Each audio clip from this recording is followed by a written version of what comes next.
there's not a set order that we do them, kind of like Maslow's pyramid, right? You have to have, you have to be able to know you can breathe and have food yet, right? And then it goes up to love and connection. These 6 basic needs, everyone has them in a different order. And if you understand the order that people value things, you can understand how to give them what they need, but you can also understand why I operate a certain way. Alrighty, my friend, we're back. Yep. But on video this time. Nice. So I know, I mean, we've basically been talking for the past 40 minutes with some good stuff, but maybe we'll have to take some of those topics and do another episode. But I wanted to talk today about a concept that you introduced me to that I thought, was one of those things where you don't know that it's true, or maybe you know that it's true, but you haven't heard it articulated. Yeah. But that's the concept of the 6 needs, right? Mm-hmm. And is that something that was created by Tony Robbins, or is that a concept that he took and further articulated? Right. So the 6 basic needs. I mean, Tony Robbins has read over 1,000 books. Yeah. He was just focusing on things on psychology and human behavior and self-improvement. And really what he does in a lot of things is he joins and makes the dots and connections between different things.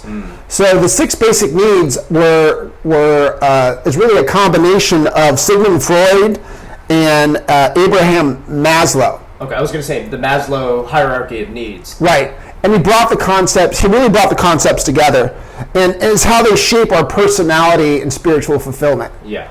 And I mean, that's one of the best things. Tony Robbins calls it being a knowledge broker, right? And that's why I know you and I are avid readers, as well as listening to audiobooks and learning and connecting these things. And I think a lot of people don't realize if you work on, we're in a time where information is just abundant, right? You can do a self-college education. Tony Robbins owns 100 businesses, and is the foremost in business by Harvard Business Review, right? But he never went to college. Mm-hmm.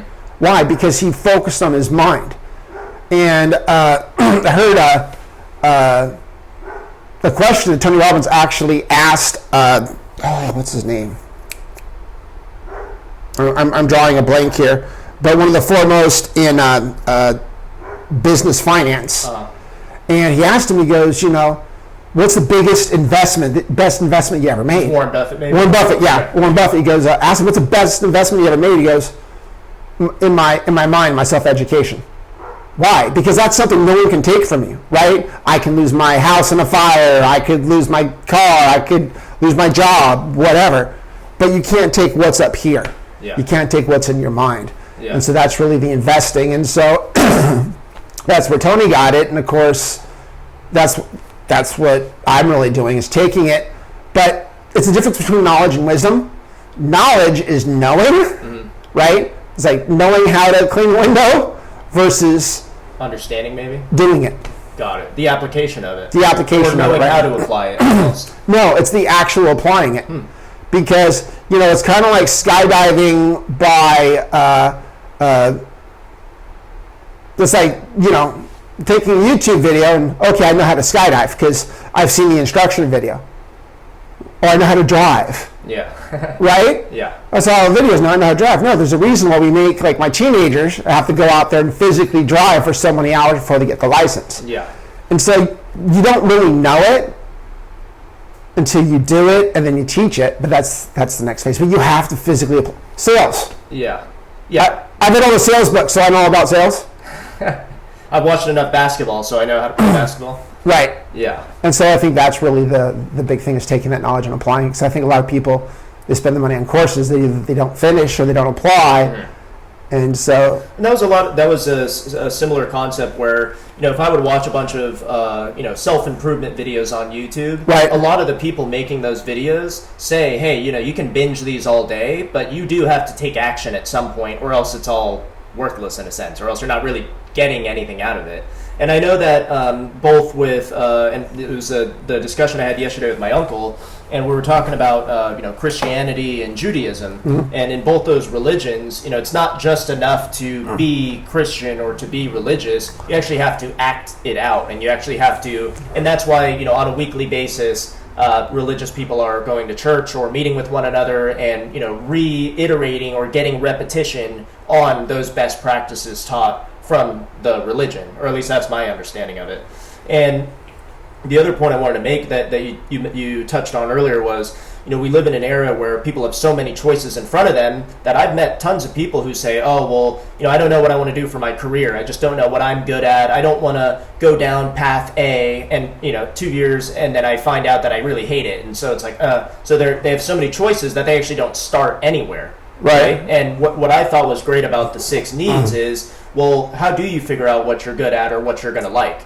Well, you can actually, it may not be perfect, but there are methodologies or principles or philosophies out there that can help each individual identify what they are passionate about or what would be a good, route to go down in that sense. Yeah. And I also believe, too, though, there's different steps, right? Understanding yourself, but also understanding other people. Yeah. And understanding why there's conflict here. Because sales, for example, right? Sorry. It's about understanding the person and what they need. Yeah. Because we all value different things, therefore we need different things. Totally. Right? And we all have needs, but it's like, what's the hierarchy? Yeah. And that's kind of really where you can understand.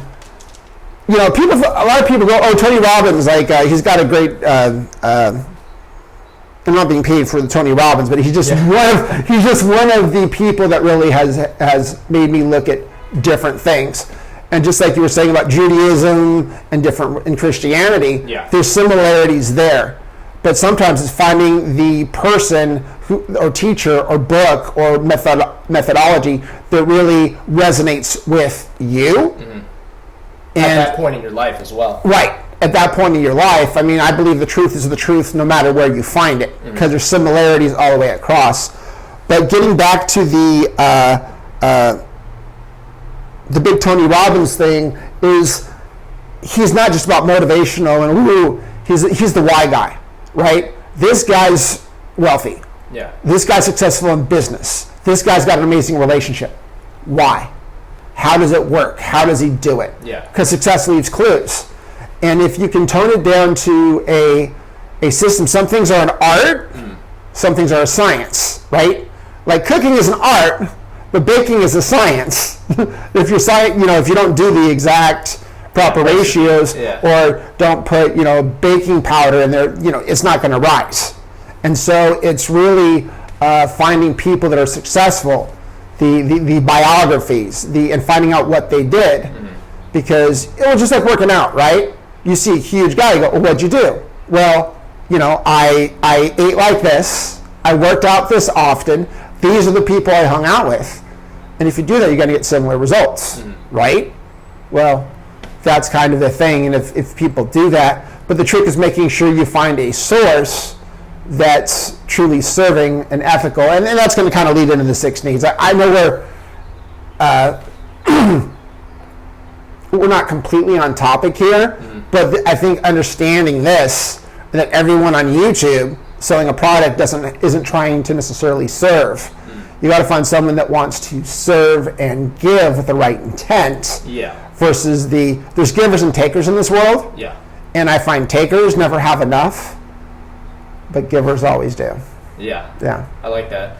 Yeah, and and I've mentioned this multiple times, as you know, but, with the whole concept that I learned from Jordan Peterson, which is basically, every individual is going to have their own path. You're going to fail, right? You're going to learn from each of those opportunities, but if you can orient yourself and point yourself towards the highest form of good, then you will actually have a higher chance of getting fulfillment or happiness as a secondary.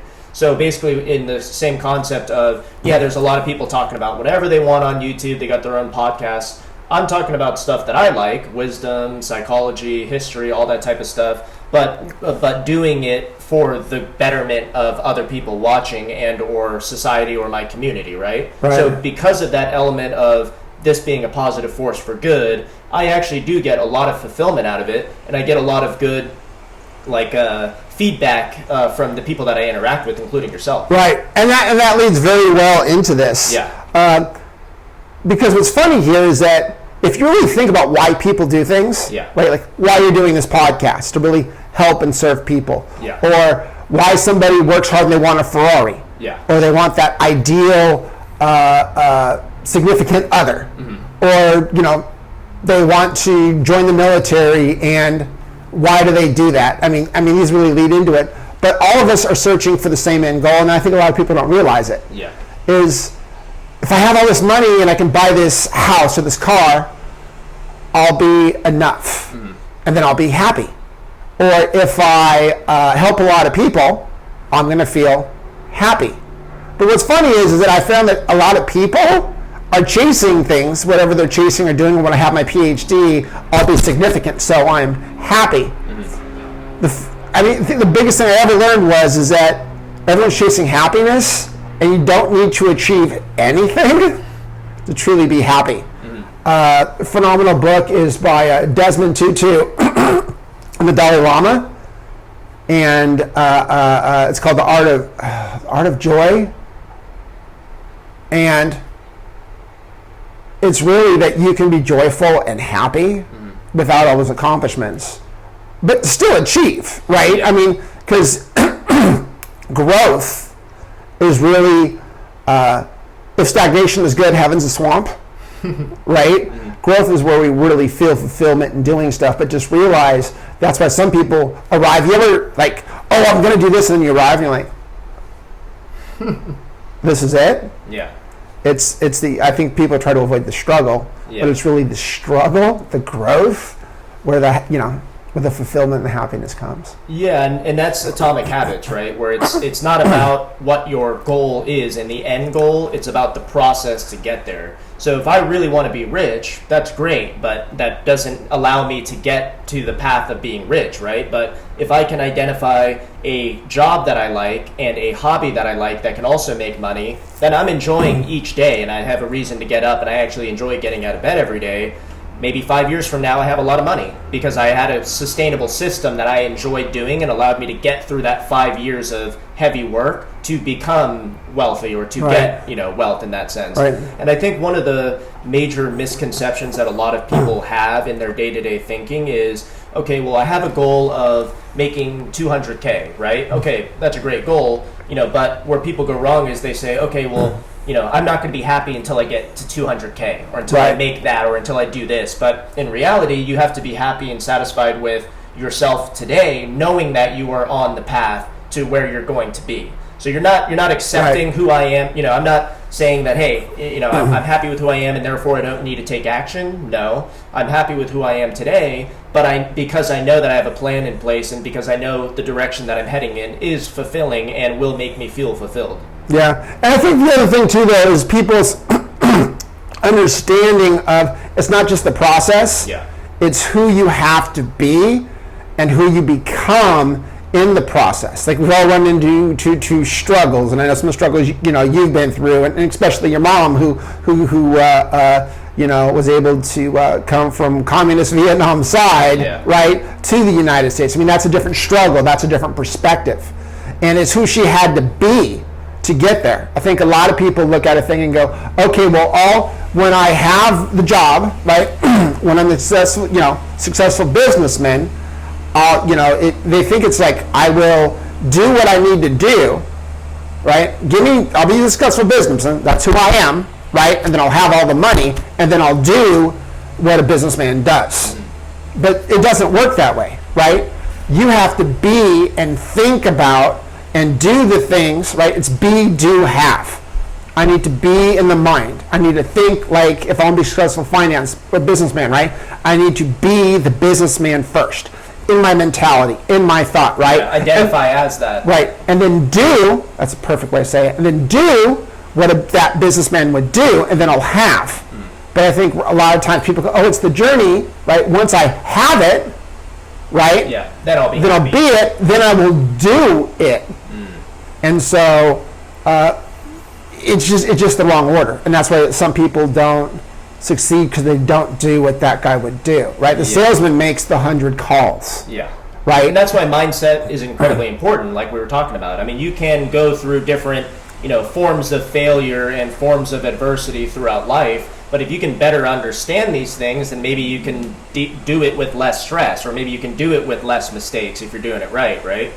And one of the things that, we're talking about, you must identify as such. So there, in Atomic Habits, they talk about how, people who want to stop smoking cigarettes, right? So they basically say, okay, well, I'm trying to quit. That's person A.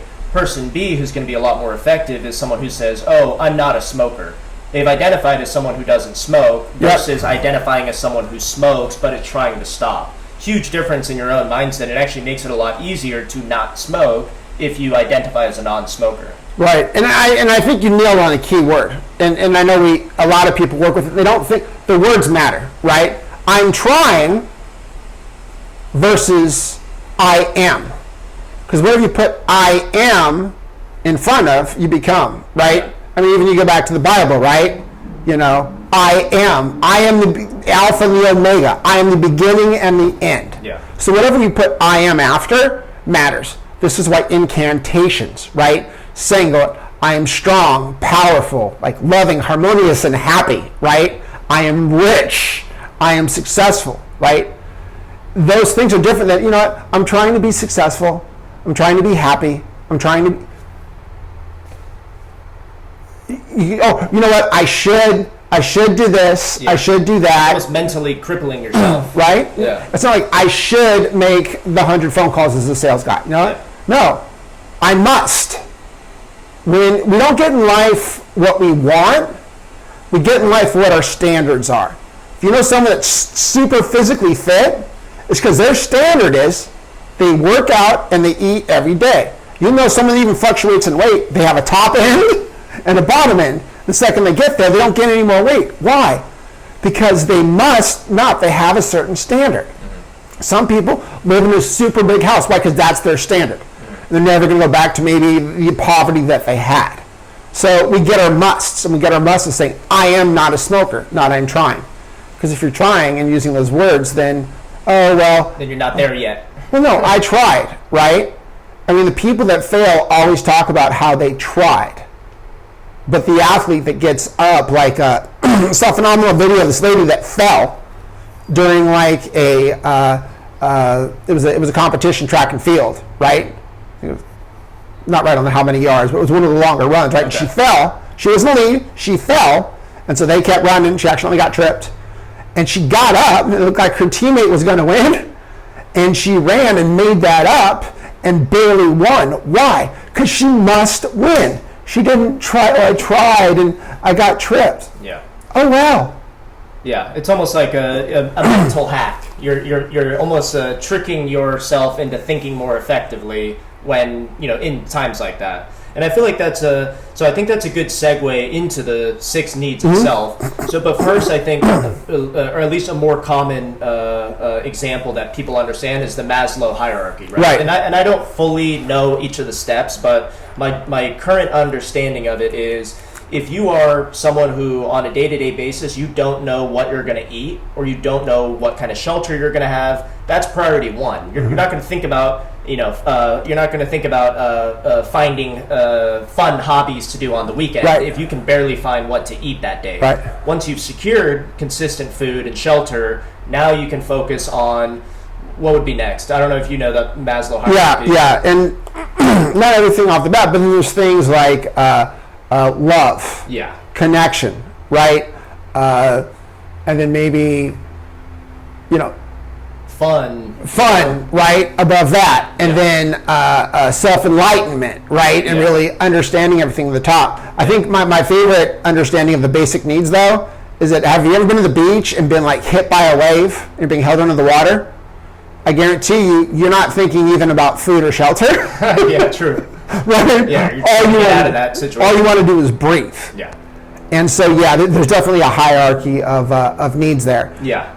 So I think that's at least my understanding of the hierarchy absolutely. of needs, and I think it's a more common example. But So just to preface, so we can jump into each of these, but the 6 needs, the Tony Robbins 6 needs, first one is certainty, second one is uncertainty, third one is significance, fourth one is connection and or love, fifth is growth, and sixth is contribute. Right. That's what I have. Yes. So maybe we can start with the top. Sure. Certainty. Certainty. Yeah. So certainty is making sure that, like you said, right? Certainty that I'm going to have food. I'm going to have shelter. Certainty that the ground's going to hold me up, right? Yeah. Or certainty that when I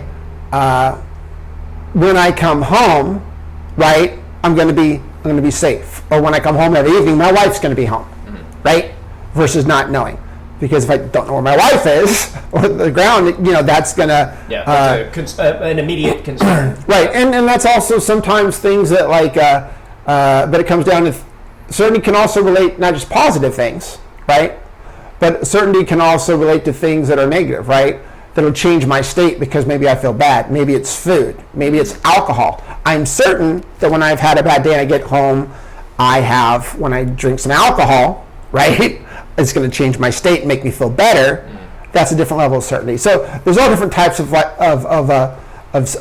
certainties. Yeah, and is that like also if you think someone's out to kill you, you're going to be sleeping a little bit less comfortable at night, right? Right. Because you have that certainty of just general safety. Right. And one thing I like to point out with the 6 basic needs before we totally dive into these is that there's not a set order that we do them. Kind of like Maslow's pyramid, right? You have to have. You have to be able to know you can breathe and have food yet, right? And then it goes up to love and connection. These 6 basic needs, everyone has them in a different order. And if you understand the order that people value things, you can understand how to give them what they need.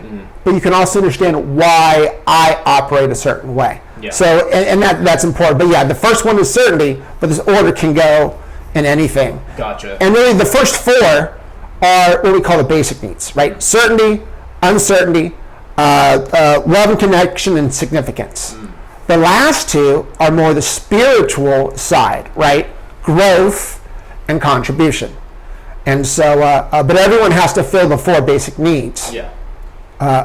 So what would I'm having a good understanding of certainty, or at least I think so. So what would be an example of uncertainty as a need that each person must have? Well, the duality there is hilarious, right? Because we all need certainty, but we all need uncertainty. It's the order versus chaos. Yeah, but it's a combination of the 2, right? Because if you woke up every single morning, and you knew everything that was going to happen, like everything. You knew you could make 100 sales calls or whatever, right? And you can get 3 customers. You knew that every conversation you were going to have, every single movie was the same, kind of like the movie Groundhog Day. I don't know if you've ever seen that one. I haven't seen it, but I think every day he wakes up and it's the same. It's the same thing, right? And so he has to start changing it up, right? And so it's just not knowing what's going to happen, right? Even when we watch the same movie over and over again, we get both, right? If it's been 5 years since I watched it, I'm certain that I liked the movie. I remember some things, but maybe I forgot enough to make it uncertain. To where you're still enjoying it. Right. And this kind of drives this. If I have someone that certainty is more important, right? Like I need to know that I'm safe. I need not to take excessive risks. But then you have someone else that's like skydiving. Like, I used to skydive and I absolutely loved it. Yeah. When my body could hold up for it, right? But military days. Yeah, my military days. But if I value uncertainty, right? Which do I value more? If you're jumping out of airplanes, right? I probably value uncertainty more than I value certainty, right? Because I'm taking risks, I'm doing things. And you'll notice that the 6 needs, that kind of judges where we go. But yeah, uncertainty are the things that gives me variety, right? So like it could be going out and trying different foods. It could be going out with that one friend, you never know what's going to happen. And we all have different ways that we change it up. Yeah. And that really does closely align with the Jordan Peterson talk about the balance between order and chaos. And basically, you don't want to have too much order, or else it's Groundhog Day. Yeah. You don't want too much chaos, or else, that's just a life full of stress, right? Your hair's going to fall out pretty quickly. Yeah. But you want to be able to find that balance between the 2. And even through my own experience, like this past year, I felt, okay, I started a new job about a year ago, started to get comfortable. That was a big focus of mine. Got, stable, let's say. And now I said, okay, great. Well, things are going well. Let me go ahead and take on a hobby now, something that is new to me. I'm challenging myself. I'm having new conversations. I'm learning more. And because of that balance, I'm much more fulfilled than if I didn't have this hobby and I was just doing my basic 9 to 5. And that was really like, I learned it through my own experiences, but it makes complete sense. Yeah, absolutely. And it's kind of how these relate, but we'll kind of get that in a second. Yeah. The next one is significance, right? Significance means really feeling unique, feeling important, feeling special, feeling needed. Some people get significance from education, degrees, right? PhD, doctor, account. Being a parent. Being a parent, right? Other things could be having purple hair or having a lot of facial jewelry, earrings or nose rings or kind of whatever, right? Makes me look different, makes me unique. A lot of times you see that in teenagers, right? I got to do something absolutely different so that people look at me and go, wow, right? Yeah, get some permanent tattoos. Get tattoos. It can be all sorts of things. It can be a job. It could be going to or contributing at church. YouTube videos, right? That look at me. I have a different thought. And people go, some people go, well, significance is not arrogance. Significance is just showing how I'm important too. Because the basic core value and the basic thing that a lot of people go into is getting happiness. But a lot of people, everybody really struggles with, am I enough? And that brings in the imposter syndrome, right? And significance is a way of us getting validation that we are enough, that we're worthy of love. Because that's really the biggest fear, that, we're not worthy. Yeah. And we all have that. Yeah. And is that, and maybe you can correct me if I'm wrong, because my understanding of imposter syndrome is usually when someone may be doing, or at least the context I've heard it in, is when people are doing really well or they're doing good at their job, but they still basically, act as if they're not good enough, or maybe they say, oh, well, I must have just got really lucky, to be in my situation, which, of course, that's true, but that person also did a lot of work, or maybe took the time to become resourceful or get good at that skill and or job. Or, and that could be part of it. But what it could also be is that, I should never start a podcast, right? Or shouldn't be a guest on a podcast because who would want to hear what I have to say? Who would, am I enough? And that's something I even struggle with. Like, who wants to hear me, right? I'm not this billionaire. I'm not whatever. But sometimes it also keeps people from trying, or it makes them self-sabotage. Or it's like, I was just lucky. I love the just lucky part, because that's really humility. Humility is a sign of greatness, but we all have imposter syndrome at some point. And it's the opposite of ego in that sense. Yeah. But it can also be crippling, right? Like, fear can keep me alive from doing something that may get me hurt, but it can also keep me from trying to do anything. And it's not necessarily, it's like a knife, right? A knife can be a weapon or a tool that can save your life, and I can cut things, and I can survive in the wilderness or whatever. It's really how you use the tool, but imposter syndrome is not necessarily bad. Yeah. Yeah. Well, that makes sense too, or at least tied into our modern day understanding of anxiety. Because anxiety is that fight or flight instinct, right? That may have gotten you out of a sticky situation, back when we were, cavemen, right? But in modern era, we have a lot of these needs. Like, we have certainty in a sense that I don't think someone's gonna, come and, shoot us right now. Right. We're in a safe neighborhood. But because of that we still have that instinct. We get anxious in a moment where we think we're gonna get hurt. When maybe I'm going to go, be on camera right now, and I get some anxiety because I think that people will, look at me funny or think I'm goofy, whatever the case may be. And it's this irrational fight or flight instinct that bubbles up into modern day, or what we call anxiety. Right. And that's the thing. I think the biggest thing I learned that I love is that in your 20s, you worry about what people think about you. Yeah. In your 30s, right, you don't care. In your 40s, you realize nobody was thinking about you, right? Because everybody's worried about how people think about them. I mean, they might make a comment on your page or on the blog or whatever, but whatever, right? It's the they're just not thinking about you. I mean, if you think about, if there's a group picture, right, and you were in the group picture, who's the first person you look for? Myself. Even if you get your best friend and your girlfriend, your wife in there, right, you still look at yourself first. Yeah. And that's everybody. Because the most important person in the conversation is always the other person. Yeah. And, we like people that listen to us and stuff like that because it builds their significance. Yeah, and I like what you said that too about, when you're 40, you realize no one's looking at all. If only 20-year-olds could learn that wisdom and so that they can enjoy their 20s more or they can enjoy their 30s more, right? And that's the whole concept of, okay, well, we should be looking into philosophy and or history to see where people failed before or made those mistakes so we can hopefully not make those mistakes, live a little better, and then make our own mistakes and then teach the next generation so that they hopefully don't have to make the mistakes that we made. Right. So it's a perfect example where it's like, hey, you're in your 20s, Well, but if you think about that group you hung out with, like in high school, for example, right, or even in your early 20s, that the guy who just doesn't care, they're like, oh, that's a stupid hat, so he wears it anyway. Mm-hmm. That's the person that people are attracted to, because he's just doing him. Detached from outcome. He's unapologetically himself. And if there's anything I wish I could have taught the teen in me, was that. Yeah. Because I would have made a lot of different decisions. Totally. So, makes sense. But to get back to these, right? We covered certainty is number one need, uncertainty, feeling significant. And then the one after that is connection or love. Okay. And that could be a significant relationship. That could be a connection with the family. Can it be a connection with a dog, or? Yeah, it can be a connection with my dog. But it can also be a connection with, like, you and I, for example, right? We had worked together from partner companies, and that was just all about business and making the sale, right?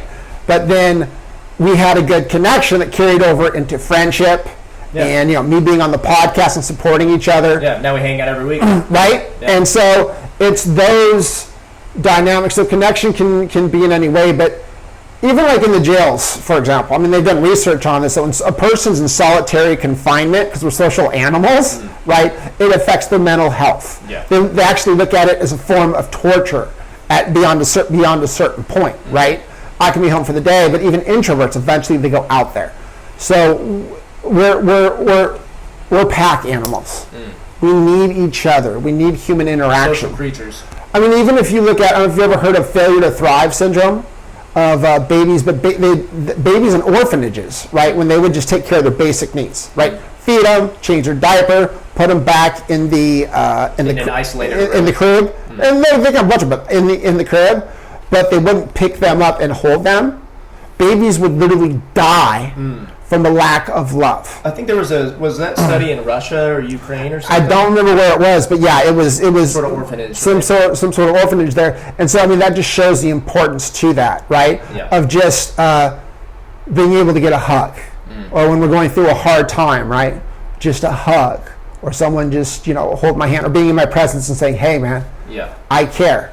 It's okay. Yeah. And so those are important. We all need that. I wonder if that's an evolutionary thing as well, where if society's like thinking about social cohesion makes the world better, right? So I wonder if us longing for community or us longing for our tribe, if I think of the cavemen days, that gives us some significance or that benefits us to some degree. So I'm wondering if there's some sort of evolutionary brain development that kind of... Absolutely. Yeah. It's at the core of us. I mean, think about back in the day, right? Think about where we are in connection with all the other animals in the world, right? Top of the food chain, the apex predator. Yeah, the consciousness. Right? But back in the day, for evolution, right, we couldn't take down big game by ourselves, right? We're if you think about us, we're really weak. I mean, what we did is that we were able to find tools to harness them, right? Maybe spears or fire or those things. Yeah. In order for us to thrive, right, instead of just berries and maybe getting a rabbit, we were able to go after bigger game collectively, the 4 or 5 of us. Take down an elephant. Right. Or whatever, right? And so it's that collective that's in our DNA as much as it is, the needing certainty that things are going to happen. So to create safety for us, right?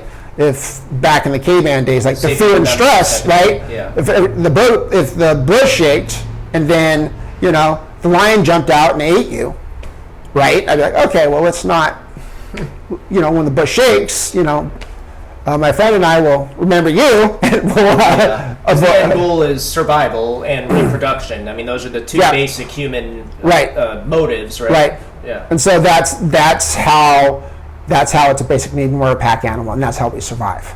And so it really gets back to that survival mind. But that's also when we're happiest, right? If you think about a time that you saw an amazing sunset, right?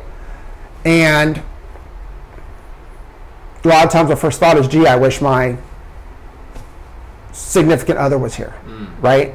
Because connection enhances experiences. So, have you ever been somewhere and seen it, but you had that right person next to you? Sure. And it multiplied it. It also works on the other side.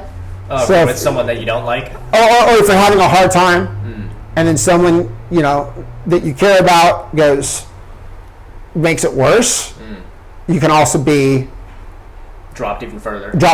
So it does magnify. Yeah. But connection is important to the point where some people, if they can't get, like to take a child, right?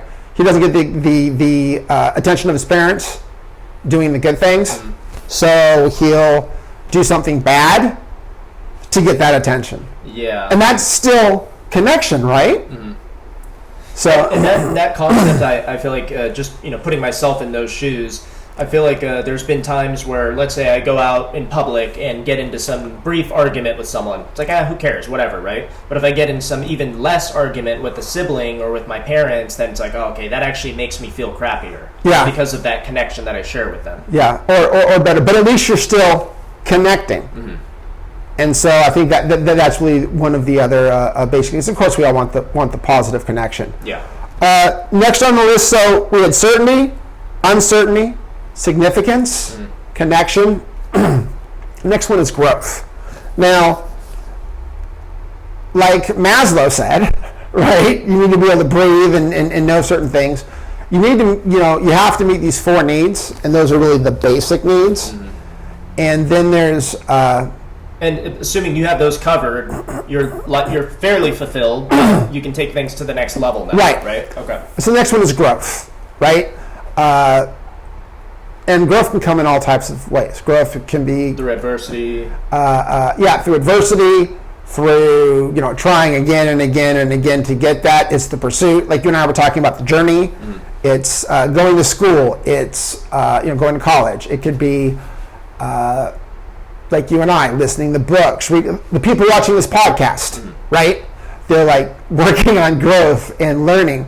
It's not just entertainment. I mean, right now could be watching a movie. True. Or reading a fantasy novel, but they're here learning and growing, and so they're meeting one of the basic needs right now. So that's growth. And then the next one is contribution. Contribution means giving back. Think about the pack, right? That have you ever? Contribution is interesting because it's about giving back. It could be serving in your church. Selflessness. Yes, or mentoring someone, or teaching someone that wants to listen what they know, or right now, right? You and I are contributing something to people that want to learn something. Yeah. And it's important. Or one of my favorite things that whenever I need something, like really bad, if I need money, I find someone that needs it more than me. Right? I remember you telling me that. If I need energy, I go and I work out, which makes me give energy. But what you give, you get, right? The law of reciprocity. But really, part of fulfillment comes from helping other people, from giving something. And because people innately are, I love what Einstein says, and I may not quote it exactly, but I'm paraphrasing here. But he goes, if you think the world's a cruel and inhospitable place, you're right. if you think the world is a loving and magical place where anything is possible, you're right. And it's kind of really the perspective there. But real contributing or helping others, I have found to be the most rewarding thing. Once you have the first areas fulfilled, because just the one example I'm thinking of is, if you look at a lot of these, teenagers who are out protesting and, waving their signs around saying, hey, well, the environment's dying because of all you people doing this and that and, burning gasoline, whatever. But in reality, the best way to orient yourself is to ensure that you are in order and you have your own self, managed and, the box is checked, right? Once you have that, now you can extend it to those closest to you, your family, your siblings, your closest friends. If you're able to do that and help them, now you can extend it to your local community and you work your way upward. But it's basically, you need to start with yourself and have yourself together and have your own needs fulfilled before you can take it to that level. But if you don't have your own house in order and then you start trying to change the rest of the world, then you're not going to be able to register that and you're not going to get that same fulfillment. I mean, you're just probably going to be angry or resentful. Right. Well, and here's the thing. People will always find a way to meet their needs, right? They may not necessarily contribution in growth, but they will always find a way. And we fulfill them in different ways. I wouldn't say a good example because it was horrific, but the attacks on 9/11, right? There were people who thought that the terrorist, right, who thought I can be significant and important if I take an airplane and crash it into a building and take out, and kill a lot of people, Westerners, right? Yeah. Right. That makes me important. That makes me important in my fellow people's eyes, and some people are willing to die to meet their needs, right? But it makes them significant. But then at the same time, when that happened, after that happened, we had firefighters in New York and police officers that are running into a building, right, that's on fire, that may collapse, especially after the first building collapsed. They were still running into the second building. They knew what could happen. But significance, right, and love, just for fellow man. Yeah, and for what the U.S. stands for and the fact that it's our nation, right? Even if we were a totally different country and someone comes in and attacks us, we're going to feel that type of tribal defensiveness, right? Well, yeah, but this really, I'm focusing more on the basic need here. Got it. Is that I have more significant by running into a building when everyone's running away from on fire, right, and possibly sacrificing my life for other people, like that drives me. Where the same need was met by the terrorist by flying the plane into the mountain. Into the building. And what's interesting though is that we meet all our needs, and so if you think about habits or things that we really like. If it meets if it meets one of our needs, okay. If it meets two or three of our needs, that starts to become a habit. If it meets all of our needs, all six of our needs, it's an addiction. It's an addiction. Like that's in a lot of times that's where a certainty comes from. But what's interesting is how we can use these things and how we can identify what motivates us. And the core of a person is what are the top two priorities, right? Because your needs are not the same needs as mine. Yeah. Maybe your needs to work out every day, right? And mine is not. Or you need different things. So we prioritize things differently. We need to meet all of those, right? Some people prioritize food over working out. And so their diets may be different. Someone prioritizes health. And so if you think about the needs, right? Let's say the top need is love and connection, right? In a relationship. And say their second need is significance. And they get significance through connecting and feeling loved. And then you have someone else that has the exact same two needs. They need to feel significant, right? Number one is significance, number two is love. You see there might be a conflict there? Because I may give love to get significance, and you may need to feel important first in order to connect with me. Right, so that there's a connection.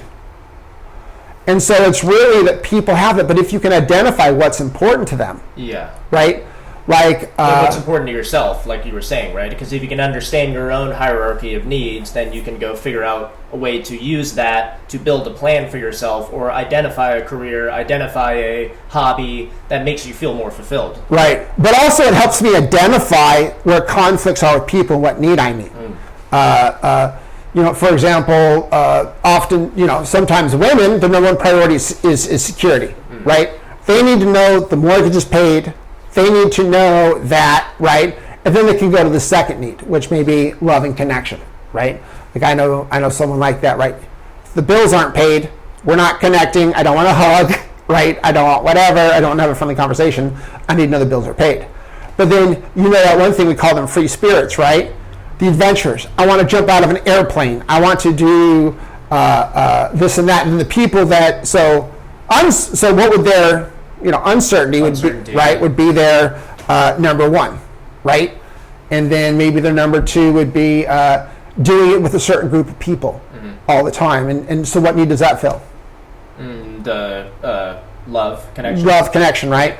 But you can get someone to fulfill it differently, right? So say I'm a gang member and I put a gun in your face, right? At that point, who's the most significant person in your world? Probably you. Me, right? And so do you think I feel significant? Probably. Yeah, I feel pretty significant. And then does it give me certainty as the gunman?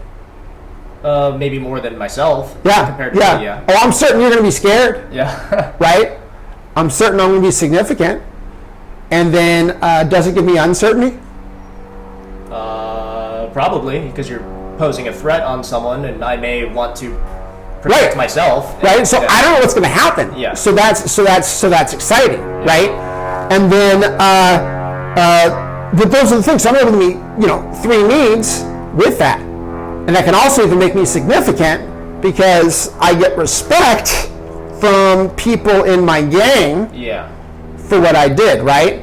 So where can people go wrong where they don't, like, I guess in that situation, you wouldn't want to be in a situation where you are a gang member pointing guns at people, right? So clearly that individual, they have their own needs and that's why they're doing what they're doing. But what would be some other situations where people are going wrong because they don't understand it? Or maybe something outside of, maybe someone who chose a career that they're not happy with or a relationship they're not happy with. How would that play in? Well, and so conflict may be finding, realigning what the needs are, or assessing a relationship before you get into it, right? Or even with the boss, right? If the number one thing is being significant, and then that's the group they connect with, right? And a lot of us have had that boss, right? So you go, man, if you have a good leader, right? Or even if you don't, he wants to feel important. So I may make sure instead of me, because work connection with my boss may be more important, right? I may take something from a report or something that someone doesn't know about and make sure to make a point of that so my boss can look good in a meeting. Because of that, right, he may look at things, and it's not about manipulation, but it's about fulfilling that need, right? Or he wants to be certain that a report, because he values certainty above any, maybe number one significance, number two certainty. He wants to be certain that he has something to look important, significant in the meeting. I make sure I get him that, where someone else might care more about contribution, right? He may care more about, he gets significance from that. Yeah, like Dr. Zach that we met the other day. Yeah. He right. likes that. He likes serving. He likes using his skills and time to help other people. Right. So now, if you take the things, for example, let's take something that you really like to do. What is something you love to do? Play soccer. You play soccer a lot? Yeah, twice a week. But it's a passion of yours, right? Sure. So then, what's interesting is that look at the needs it meets. Does it give you certainty? Gives me health. Keeps me healthy because I get cardio. Right, but when you show up to practice, right, are you certain they're going to be there? Sure. Right, are you certain that it's going to make you feel a certain way? Yeah, I'm certain I'll get playing time. I'm certain that I'll be sweating by the end of it. I'm certain that I'll have some fun. Right. Sure. Okay. Does it give you uncertainty? Yeah. I mean, I don't know if I'm going to win the game, but that's why we're there. Right? You don't know how the guy's going to kick the ball or whatever. And then does it give you connection? Yeah.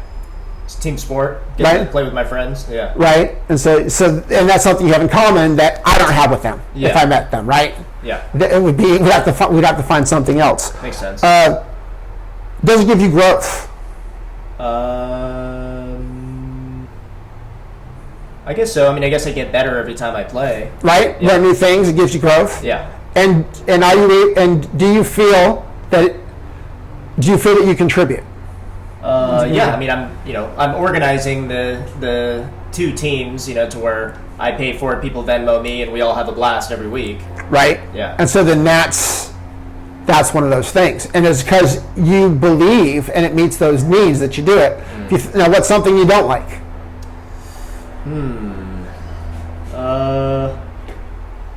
Let's see. I guess super hard labor, maybe. Like Okay. physical hard labor. Physically hard labor. Sure. Like so does it give you certainty? Guess it depends on what I'm doing it for. But do you think it gives you certainty? I mean, I guess it. I mean, it truly does. I feel like depend on what I'm using it for. Okay, your answer shows me it doesn't. Okay, got it. Right? Because the other might just give you certainty. Like, well, yeah. Does it give you uncertainty? It could be monotonous and boring. Yeah. Right? Does it make you feel important? I mean, not always. Significance? Okay. Does it make you feel like you're growing, just doing hard labor? Oh, probably. I mean, maybe a little. Okay. Build some mental toughness. Toughness, right? And do you feel like you're contributing a bunch? Not always. Right. Yeah, it would have to depend on what. But then again, I wouldn't. If it were hard labor to help my mom in need, I would not enjoy that. You know Right, what I mean? but that might be. Well, no. It may be you want to be significant or have connection with your mom, right? So it might mean one of those because of that. But it doesn't mean you're going to enjoy it. It doesn't mean that it's going to meet your needs. You're meeting your mother's need, which drives your connection. But if you didn't have to do it for your mom, just doing hard labor. Yeah, I wouldn't be doing it. Right? Yeah. And so I heard a podcast of this one lady who was talking about her work. And she was wanting to be a nurse. But she worked at a hospital, and her thing is she cleaned up. She cleaned up the blood, the bodily fluids, the different things, and keeps it, you have to have sanitation to have a safe hospital, right? And the interviewer was and she's like, I love it. She goes, the doctors and the nurses, they say thank you. She goes, it's the most amazing job. She goes, I want to give more. And so because of that, dude, I would not enjoy cleaning up bodily. I mean, that sounds like a horrific job to me, right? But she's certain that she's the one that's called to clean that up, right? She uncertain because she doesn't know what's going to happen day to day, right? She feels important because without her, people would get sick and die, and because of the germs and things of that nature. Get shut down. Right, right. And the growth, right? She can grow and learn and be around the doctors, and that gives her connection, right? And the nurses, and she's growing and learning different things. Yeah, and she's got significance because she's helping. Right, and she's contributing. Yeah. Her contribution is what she's giving, and so that's why she's a huge fan. Yeah. And so when we deal with somebody, if we understand what our top two are and in what order, and what the other person's are, we can make sure we meet their needs. Yeah. And when I meet your needs, right, it resolves conflict, but it also makes it so that you want to meet my needs. Yeah, it's almost like a laser-focused empathy in that sense. Yeah, that's a great way of explaining it. Yeah, yeah. And so knowing what drives us, and here's the great thing, we can change our needs. We can change the priority of our needs. So for example, if my number one was love and connection, number two, that's where you get your significance, it doesn't empower me, right? Because if I can't connect with you and I'm trying to talk to you, and then I don't feel good, so then I don't feel significant. And so then now I've given you all the power. Yeah. Right? But, and but I can also change that and go, okay, that's what's driving me. But what if my number one thing was growth, right? I still have all 6 needs. But like my number one thing is growing. So it's learning, it's doing things, it's learning the 6 needs. Because your needs can change. The order of your needs can change, every couple years or wherever you are at your life at that time. Correct? Well, and if you want to go with, even a dead fish can float down river, and that's one way to do it, right? But I can also control my actions. I can say I'm not going to focus on connecting with everybody. That's not going to be my number one thing and where I get my significance. What I'm going to do is my number one thing is growing and learning. So that way, my number 2 can be, so that way I can contribute in better society. And when I do that, right, I can feel love and connection, and that'll make me feel certain and make me significant. And so that's when sometimes you see a huge shift of someone, how they were one way, but they went the other. Is that people don't realize it's not like this is my personality. Like I'm an extrovert, if you can't tell. Right? And some people are introverts, but it's about we can control these.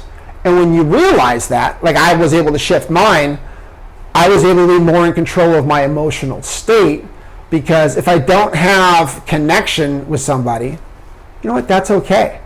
But then if I go, wow, what are your 2 basic needs? Well, your number 1, you're my boss and it's significance, right? And your number 2 is certainty.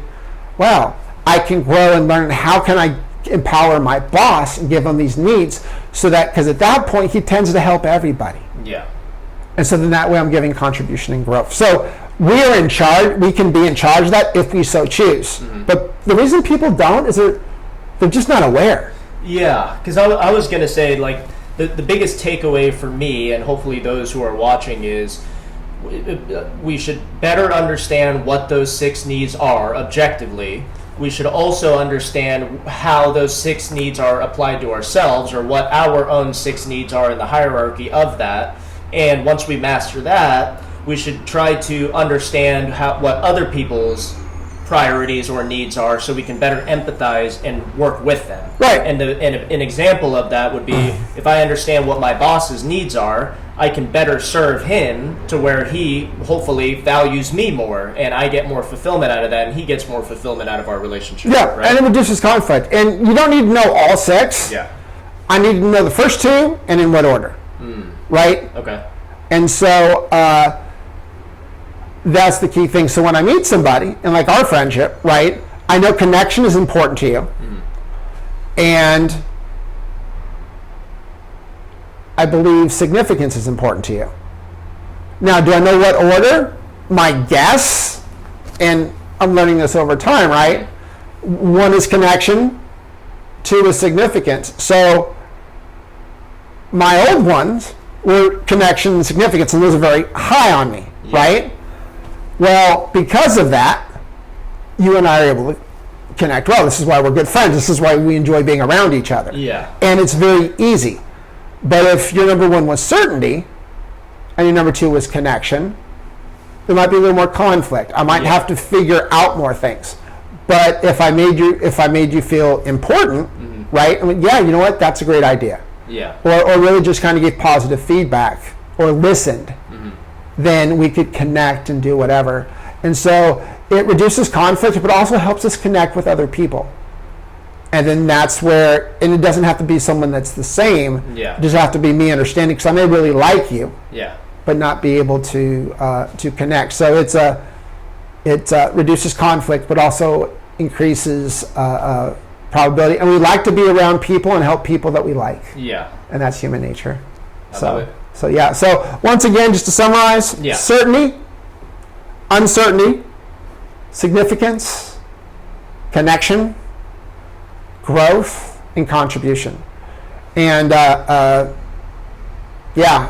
really just learning those has really changed things helps you think more efficiently, and helps you connect with other people more efficiently. And even to put it in more simple terms, it helps you feel happier more of the time if you can better understand those things. And it takes time, right? This is, now I can know this, but then when maybe I get into conflict with my kid or my wife, if I go, why? Right? It's because I'm not providing those top needs. right? And so then and it's interesting too to look at things I don't like, right? If I don't like something, well, maybe it's not meeting my needs. Maybe I don't think it's meeting my needs. Or look at the things that you love. It'll blow your mind too, though. You're like, oh yeah, like, you know, 3 may be, it's something I'll do, it's a habit. But you get all 6. Yeah. I mean, that's why I'm a huge fan of self-defense, because it meets all 6 of my needs. Yeah. And if you break those down, you'll be surprised. And then practice this. Yeah. Understand your own, and then You'll maybe get better at it. Right, and just constantly practice. Maybe focus on one person, a significant relationship. Yeah. Because it'll give you you ever sit there and go, oh my gosh, yeah, that's it. And then try to meet their needs, and you're gonna be like, what? Like, it's gonna blow your mind. Yeah. Of what that is. So I encourage people to do that, and I have them written down, and I have them posted nearby, so that way I can remember. Because if there's conflict, it's not sales. It works the same way, right? If you're in a group of people selling something in a company, and the person that's super quiet, not saying anything, I guarantee you that's the guy that you need to convince or talk to. And, you know, what does he want? Is it significance? Is it certainty? And when you meet that need that he has and win him over, then other things start to do that. But you've got to find out who you're talking to and think about that. Yeah. So it applies in personal, but it can also apply in sales and professional, or especially with kids. Like, you know, they're all different. Yeah. To know what's important to them. Well, and this may be a good spot to wrap up, but so I know that when we talk about entrepreneurs or, you know, highly successful executives, you know, these aren't tyrannical people, right? Right. People enjoy working with those people. You know, they enjoy providing their services to that person in exchange for money, or vice versa. So those people aren't, you know, a lot of people think, oh man, the super wealthy people are, you know, taking advantage of other people, blah blah blah. No, they're actually really good at empathizing in that sense, and really good at, you know, giving people what they need and getting that back in return. It's just kind of an interesting, you know, takeaway. Well, and that leads back to the give what you want, right? If you're trying to give and help and enrich, people want to give back, but people don't want someone to take from them. Yeah, so withdrawals versus the deposits, right? Right, so if you contribute to something, I mean, if you look at any relationship, our relationship, parents, friendships, there's a reciprocity there, right? Yeah. Even if it's like, I'm helping you do something, I'm feeling significant. I'm feeling like I'm contributing, right? And so I think in business, that's the biggest thing. Yeah. I mean, you want to blow your mind, blow someone's mind, go, hey, find someone you want to mentor you that works at the company, the CEO, and say, hey, you know, I'd love to come and work for you, you know, do whatever you want for free. Yeah. I like to just volunteer and help you. Because getting around them, proximity is power. You can learn from them and do things, and then your experience may be different. But if you're like, oh, you know, just hourly, the employer believes that you're even. The second I pay you, we're even, right? Like it's square. And I think that's the biggest thing, is trying to give more and meet those, you know, but you meet those needs. But those people have different needs there. Yeah. And finding out to meet them is how you connect with them. And if you connect with something, things go there. Yeah, but, it's a great concept. I mean, I think that's why I was so excited to learn more about it. And I mean, even when you first introduced it to me, I was like, yeah, that makes a lot of sense, you know, understanding that. So, I mean, I appreciate you, you know, giving your knowledge and wisdom, I mean, both to myself as always, but, you know, for anyone who decides to tune in. So, thank you. Appreciate it. Absolutely. It was a joy. I appreciate you having me on. Oh, we'll do it again. Cool. Hopefully. Sometimes